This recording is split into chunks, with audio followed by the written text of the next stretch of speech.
Sempre nas homilias eu tento tirar o máximo possível daquilo que é o personalismo, né? Ou seja, que a gente não fique falando da vida da gente, porque a homilia não é para isso. Mas é muito difícil, qualquer um de nós, né, fazer essa abstração radical da nossa pessoa, em qualquer campo, né? Seja na ciência, o pesquisador sempre se interessa por aquilo que toca a sua intimidade, né? Em qualquer campo, a gente sempre traz um pouquinho da gente, né?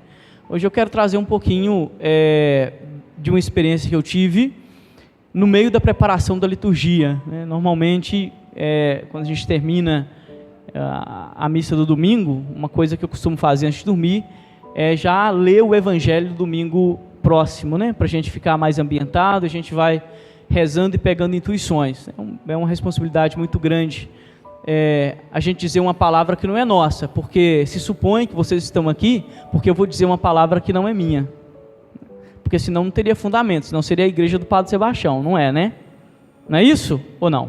Pois é, a gente vem porque a gente sai de casa supondo que a gente vai escutar uma palavra que não é nossa, né? E transmitir essa palavra é um peso tão grande que às vezes eu me pergunto se eu estou em condições de transmitir ou se eu vou continuar transmitindo por muito tempo, né? É uma responsabilidade muito grande. Eu queria trazer para vocês uma reflexão durante essa semana, né, que eu, voltando de férias, preparando um pouco, porque domingo passado eu não estive com vocês, preparando a retomada das coisas, conselho pastoral, um montão de coisa. E aí, os textos que apareceu, eu fiquei muito impactado com o texto de Jó, e comecei a refletir um pouco sobre ele. A questão do sofrimento humano, né, que aparece aí como uma chave hermenêutica para o dia de hoje, né? Como nós encaramos o nosso sofrimento. Daqui a pouquinho o nosso ministério vai cantar o refrãozinho do Salmo, né? Que vai falar que o Senhor, nós devemos louvá-lo porque Ele conforta os corações, né? A nossa liturgia de hoje vai colocar as preces, um pedido: vinde Senhor em meu auxílio. Então, em todo este contexto, né? Jesus é aquele que cura a dor da sogra de Pedro. E aí, pensando no sofrimento, de repente, sexta-feira, 7 da manhã, eu ainda estava meio assim, né? Porque teve uma aula magna na quinta-feira e tal. 7 da manhã, agora não toca mais o telefone, né? Toca o WhatsApp, né? Porque hoje ninguém mais usa crédito para ligar para ninguém. Um amigo meu, né? Eu falo que esse negócio de amizade é uma coisa muito séria. Imagina, estudei com ele filosofia em 2004, na PUC. Aí foi pro noviciado lá no Chile, né, fazendo o percurso para se apaixonou por uma professora, saiu, casou, ficou por lá mesmo, teve 2 filhas lá no Chile e tal, e agora está passando por uma crise de matrimônio, está se divorciando, né? E aí ligou para falar das suas dores, só que ligou num desespero que me assustou muito, né? Um desespero que tinha a ver com ideação suicida, essas coisas, né? E é um homem de fé, assim, estudei com ele a filosofia, fez o noviciado, nunca deixou de crer, né? E é interessante porque a gente escuta muito essas narrativas, né? Até acontecer com um amigo ou uma pessoa, né? Falo que ele é com certeza, ele é um dos meus amores, né? Eu tenho muitos mesmo, e ele é um dos meus amores. Assim, é uma pessoa muito especial para mim, né? E eu fiquei assim, pensando como que eu vou falar, né, com ele que está distante e tal. Aquilo mexeu muito comigo. E ao mesmo tempo, tendo que preparar a homilia para vocês. Eu fiquei assustado com o meu susto, sabe? Porque a gente lida com isso o tempo todo, mas como que o sofrimento, apesar de não ser inusitado, sempre tira a gente do nosso conforto, né? O sofrimento é algo que está aí, mas ele sempre causa um desconforto na gente. E isso aparece em todas as partes, de forma muito especial na Bíblia. Eu vou pegar uma colinha aqui hoje, e eu queria que vocês prestassem atenção, porque nós falamos que Jó é o homem da paciência, não é isso? Mas se vocês lerem bem o livro de Jó, vocês vão ver que ele não é tão paciente assim. Tem um momento que Jó pica o pé no balde e reclama mesmo, e ele faz um discurso hoje tão angustiante, né, e angustiado sobre o sofrimento, que eu queria partilhar com vocês. E depois a gente vai fechando a nossa reflexão. Olha para vocês verem como que Jó hoje fala do sofrimento humano, né? O desespero. Aí eu pensei assim, bom, se Jó teve o direito de se desesperar, né? Se Jesus fala: Pai, afaste de mim este cálice, não é isso? Não é verdade? Se ele fala na cruz: Senhor, Senhor, por que me abandonastes? Quanto mais nós, diante do sofrimento, também podemos cair em desespero. A questão é como que a gente retoma depois o nosso caminho, não é isso? E Jó é um exemplo desses, porque ele foi um desesperado, tão desesperado que escreveu assim, ó: não é acaso uma luta a vida do homem aqui sobre a terra? Seus dias parecem dias de mercenário, como um escravo ele procura a sombra, mas só tem sol. É assim mesmo, né? Como um assalariado, ele aguarda o seu salário, porque se não vir ao final do mês, não tem comida, não tem conta da CEMIG paga. E assim, o que ele ganha por meses? Decepção e noite, e pela noite o que ele recebe? Sofrimento. Quando ele se deita, ele pensa: será que eu vou me levantar? E quando o dia amanhece, ele já fica louco para chegar à noite. Mas quando a noite chega, o que ele encontra é sofrimento. Os dias passam rápido demais, um dia 18, outro dia 80, e é por aí mesmo, né? Por mais que nós tentamos fugir um pouquinho disso. E os anos que passam rápido, o tempo que passa rápido demais, são consumidos sem nenhuma esperança. E aí o versículo 7, ele faz uma prece que é uma prece a Deus: lembra-te de que a minha vida diante de ti, não fala isso, mas eu coloco, né, é apenas um sopro. E ele termina com uma frase sem muita esperança, que é: e os meus olhos não voltarão a ver a felicidade. Isso é Jó, né? Eu gosto sempre de retomar as leituras, porque a gente escuta, né? A gente escuta de qualquer forma. Então olhem Jó, né, no seu desespero, ele que é conhecido e considerado o homem da esperança na Bíblia, né, assim como Abraão, o homem da paciência. Esse texto é um texto de desespero. E aí eu coloco para vocês, então, aquilo que é o lugar comum, né? Talvez uma das coisas mais nefastas que algumas pessoas têm vendido e vocês comprado é que a fé salvará vocês do sofrimento. Mentira, a fé não salvará vocês do sofrimento. No cristianismo, a fé nos salva da morte eterna, do sofrimento não. Não é porque você é um homem e mulher de fé que você vai sofrer menos, senão não teria sentido a teologia da cruz. A fé não salvará vocês do sofrimento. O que ela pode fazer? Dar um sentido para ele. E aí nós nos deparamos numa encruzilhada.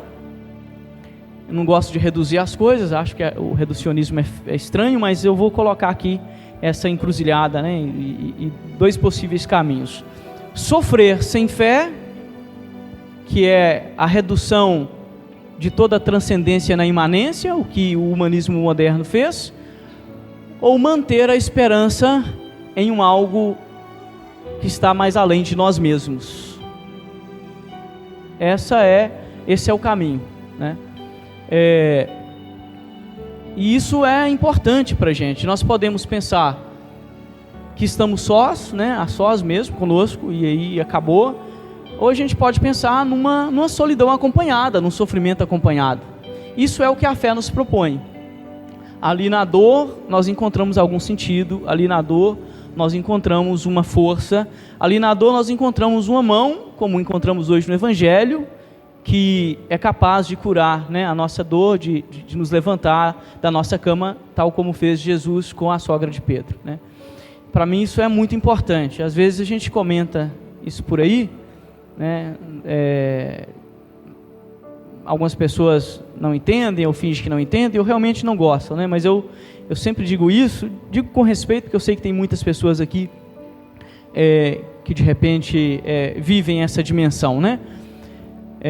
Mas para mim o grande problema do humanismo contemporâneo é que ele não expulsou somente Deus, ele expulsou a transcendência, né?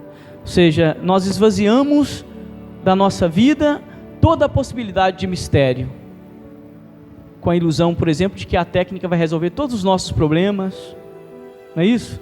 De que a inteligência artificial haverá de conseguir a cura para tudo e que a nossa humanidade vai ser redimida por ela.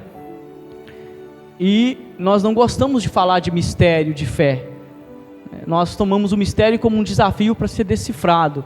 No cristianismo o mistério não é para ser decifrado. No cristianismo o mistério é para ser vivenciado e contemplado, e por isso ele é fonte de poesia.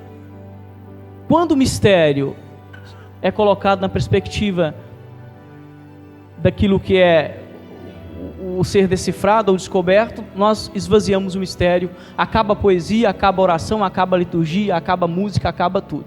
Nós estamos perdendo isso, né? E isso é muito complicado, porque então as pessoas se veem realmente perdidas no seu sofrimento, né? Não tem saída. E é assim, você desfaz de um sofrimento aqui, encontra outro na porta, não é isso? E o sofrimento está aí, ele é parte da nossa vida. Nós não podemos escapar do sofrimento. E criamos aí com isso, com esse humanismo esvaziado de Deus e da transcendência, a ilusão de que o sofrimento é só uma fase. Vai passar mas outro virá. Né? Essa ideia do vai passar. Ilusão, passa o quê? O que passa? Um momentinho de sofrimento, outro virá. Ou seja, que eu não quero ser uma espécie de corvo, né, da falta de esperança, mas aqui se trata de colocar a gente assim mesmo diante daquilo que é a nossa realidade. Se eu te beliscar, vai doer, não adianta. Se eu olhar para você com um olhar de mágoa, você vai sentir. Não existe nenhum de nós aqui hoje que está 100% curado. Uma pessoa que fala, padre, tem 100 anos que eu não tenho, 100 anos, tem um ano que eu não tenho nem dor, nenhuma dor, que nem a minha unha encravou. Tem um ano que eu não olho torto para ninguém. Tem um ano que ninguém me magoa. Se tiver alguém assim aqui, ou é muito santo, e aí eu peço que você ore por mim, ou precisa de um psiquiatra urgente, porque tem algum problema. Todos nós temos as nossas dores. A fé não te livrará da sua dor. Isso é uma ilusão, e uma ilusão perigosa, porque as pessoas então procuram fé e trocam de igreja como se lá encontrassem remédio para a sua dor.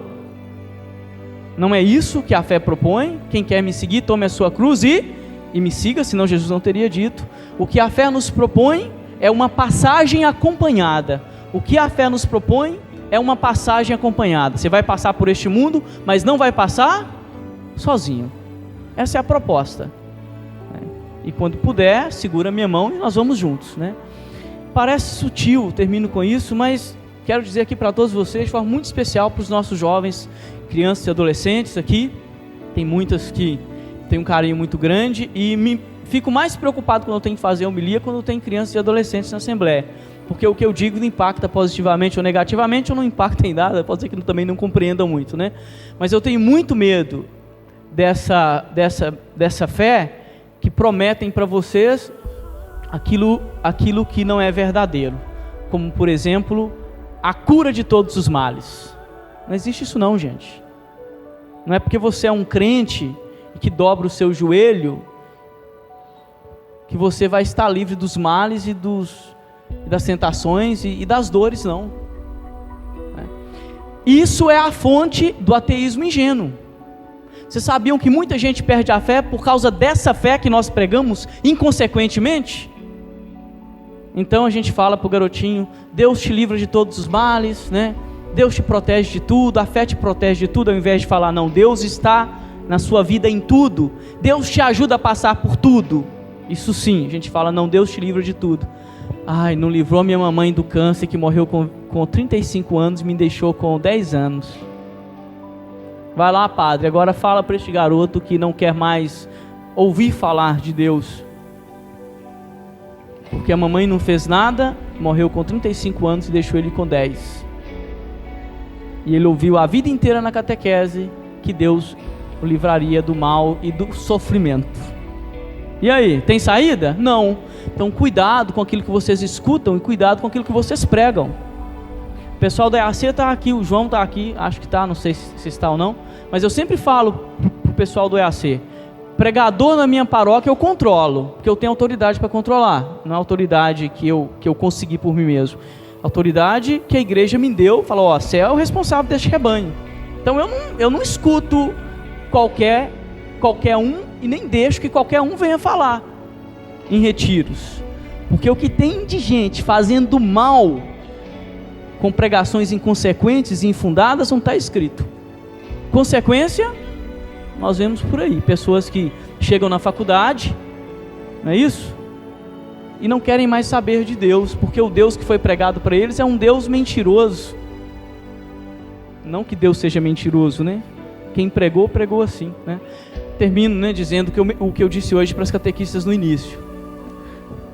a nossa fé, aí nós vamos terminar com esse refrãozinho, para falar que Deus, né, nos ajuda e cura os nossos corações, mas que essa cura tem a ver com esse sentido do Deus que nos acompanha. Na catequese de hoje eu falava disso, né, no envio das catequistas. Falei, olha, catequistas, né, as queridas catequistas e os catequistas que trabalham conosco. A catequese e a igreja deve levar as crianças e os jovens, os adultos, a encontrar com uma pessoa e não com uma doutrina. Muitos de vocês estão encontrando com doutrina, não com a pessoa de Jesus. Doutrina, as milhares de igrejas que tem, cada uma tem a sua. Uma pode cortar cabelo, a outra não pode. Uma reza no idioma, a outra no outro. A fé não supõe o encontro com uma doutrina em primeiro lugar. A doutrina vem depois. Que a doutrina seja um meio pelo qual nós encontramos uma pessoa, tudo bem, mas não é o encontro com a doutrina. A fé é o encontro com uma pessoa, a pessoa que te ajuda a fazer a travessia. Então fica aí pra gente essa reflexão. Vamos ficar em pé e pensando nessa pessoa que nos ajuda na travessia, que é Jesus, né? É o sentido da nossa vida. Nós vamos terminar com o refrãozinho do Salmo, né? Lembrando disso que nós falamos, né? É aquela solidão acompanhada, né? O Jesus que ajuda a gente a carregar a nossa cruz, mas que não nos livra dela. Quem quiser me seguir, tome a sua cruz e me siga. É disso que se trata. Vamos cantar juntos, bem forte? Louvai a Deus, porque Ele é bom e conforta os corações. Mais forte. Louvai a Deus, porque Ele é bom e conforta os corações. Uma vez mais.